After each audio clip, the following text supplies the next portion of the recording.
Shalom and welcome to today's edition of Rabbi Ron in the House. We started talking about counting the Omer and anticipation of having a special encounter with God. I remember back in my junior year of high school, a friend of mine, John, invited me to his house for a party.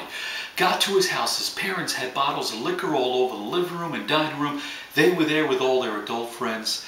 They gave all of us teens, John and all his friends, 2 cases of beer, said go to John's bedroom and enjoy yourself. And so we did. And we were there drinking, enjoying ourselves, and at 11:30 that night, John's mother walks in the room, says, "Hey guys, midnight mass, it's Christmas Eve, out the door." So what happened? All my friends, Catholic friends, started putting down their beers, picking up their jackets, and marching out the door to go to mass, just like the adults did. At that point, there was still one other Jewish kid there, Stephen, and I said, "Stephen, what do we do? They're all going to mass."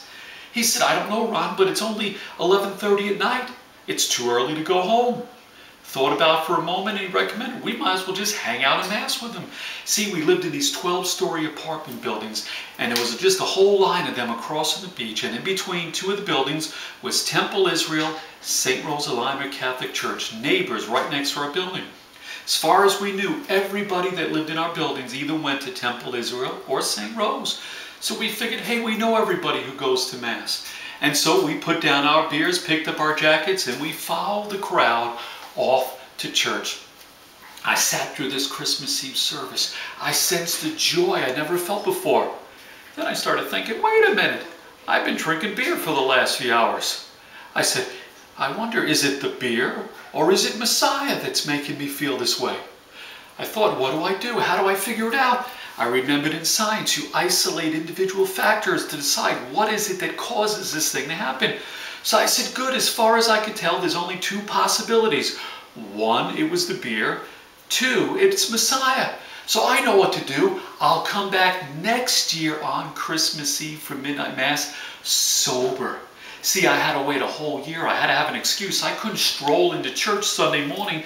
If I did that, Monday morning, my mom would be in the laundry room in our apartment building, and all these other Catholic ladies would be there and say, "Hey, Mrs. Goldberg, what was Ron doing in church yesterday?" Now, that was one question I did not want to answer. So I had to wait an entire year to Christmas Eve when I could make an excuse to go to Mass once again. When I shared this just a few weeks ago with someone else, they looked at me and they said, "Ron, you, a year later, 12 months later, you were still interested and excited about going to Mass?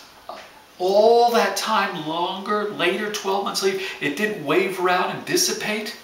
I started thinking, just like counting the Omer. I didn't have a calendar up there counting 365, 364, 363. I wasn't counting down the days on the calendar, but during that entire 12 months, I was excited and I could not wait for the opportunity to sneak out to church and experience this once again.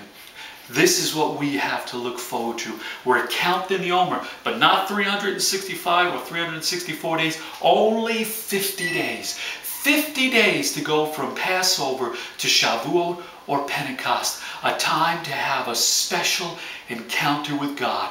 Don't let 50 days, don't let this time cause you to forget about God and who He is and what He's done for you.